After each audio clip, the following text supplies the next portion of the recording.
new day.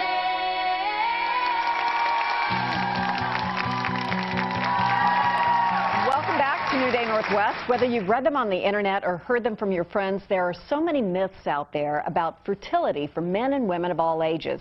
So today we're debunking some of those myths with the help of an expert and a game of true or false that we're going to play in our audience. Dr. Angela Thayer from Seattle Reproductive Medicine is here to sort things out on this very important topic. Welcome. Thank you. So what we're going to do is ask a few questions, and then we have a panel that we've chosen of 10 people. We excluded the children today, and please just, bear with us, to ask these questions and find out if you think that these are true or false statements. If you think they're true, you'll hold up a green card. If you think they're false, you'll hold up a red card. Okay, so number one, true or false, infertility originates as often with a man as with a woman.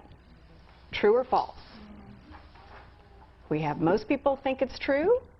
One person says no. What's the answer? That is true. It's really both people, both men and women, contribute equally, and sometimes it's a little bit of both. And sometimes we don't know, right? Sometimes we don't know, exactly. That's got to be the most frustrating thing when it's totally unexplained. It is. I think it's very frustrating when all the testing is done and you still don't have an answer. You don't have an idea. Right. There's the pie chart that sort of gives you the breakdown on what happens.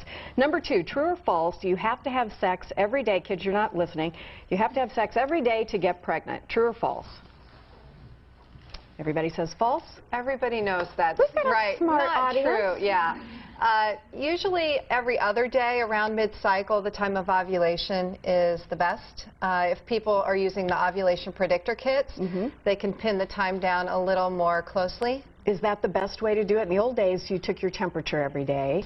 Are the kits a better idea? The kits are a better idea because they are going to predict that ovulation will occur the next day. The temperature rise actually occurs after ovulation, so that can be good evidence that you've ovulated, but it's not too a late to try. Yeah. Okay. Next question. True or false? If you're still having your period, you're still fertile. True or false? Guys are going, I don't know.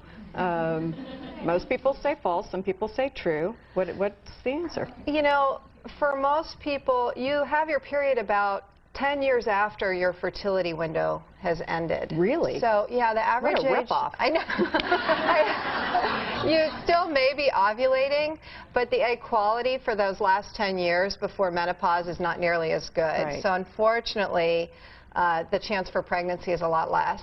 But you can't count on that because the woman who went into my doctor right before me found out she was pregnant. She was 51. That is right. I mean, so there are those accidental, unintended pregnancies in the 40s, so people who definitely don't want children should still use protection. Be careful. Okay, next, true or false, if you've gotten pregnant on your own before, you could still be infertile now. True or false?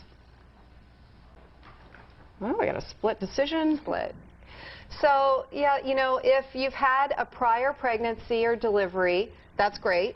But, you know, when you're trying later, and you're not getting pregnant, that's called secondary infertility. And that's fairly common. Is it really? Yeah. You know, unfortunately, as women age, that egg gets a little older, or there's lifestyle factors, you know, and those all can influence your chances later. That's interesting. Okay, next, true or false, fertility treatments can be covered by insurance. True or false, that they're covered by insurance? Most people think yes. That's good. I think most insurance does cover the basic evaluation. So, you know, when people walk in the door and have that initial consultation and set of tests and semen analysis and looking at ovulation, those are covered by most plans. So it's really the procedures later on that aren't always covered. Right. Some of the insurance companies will cover treatments, which is great. Yep. Wish there were more, because that certainly is a medical issue. True or false, infertility only happens to older women. True or false?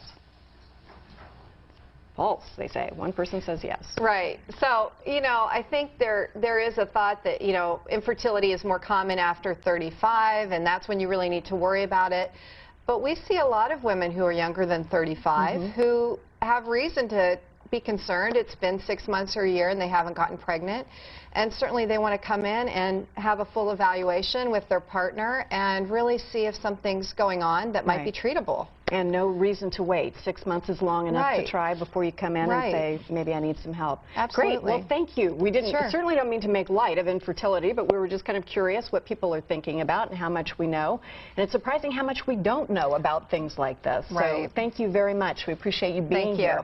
Seattle Reproductive Medicine can help answer any more questions you might have about your fertility issues. You can get in touch with them by visiting our website. We'll link you right over. Up next, the daughter of theater great Leonard Bernstein sits down to talk about growing up center stage. We'll be right back.